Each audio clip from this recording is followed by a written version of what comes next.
मुंबईतील रस्ते चांगले करतोय म्हणून विरोधकांना पोटदुखी, त्यांना डांबरात हात काळे करण्याची संधी मिळणार नाही. डांबर का सांबर कुणी खाल्ला? उपमुख्यमंत्री शिंदेंची विरोधकांवर खोचक टीका.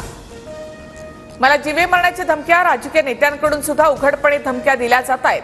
कुणाल कामराचा आरोप, घाबरून माफी मागणार नाही, कामरा भूमिकेवर ठाम.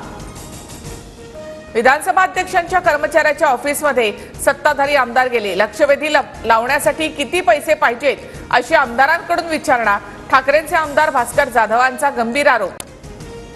भास्कर जाधवांच्या बोलण्यामध्ये तथ्य असल्यास पुरावे द्या. एफआयआर दाखल करू. लक्षवेधी लावण्यासाठी पैशांचा वापर होत असल्याच्या आरोपानंतर उपमुख्यमंत्री अजित पवार यांची प्रतिक्रिया. उपाध्यक्ष अण्णा बनसोडेंना काही काळ मोकळा बसू द्या. बाजूच्या खुर्चीचा निर्णय अध्यक्ष ज्या दिवशी घेतील तो मान्य. विरोधी पक्षनेते पदाबाबत फडणवीसांचं विधान. तर घाई गडबडीमध्ये निर्णय घेणार नाही, अध्यक्ष नार्वेकरांची भूमिका.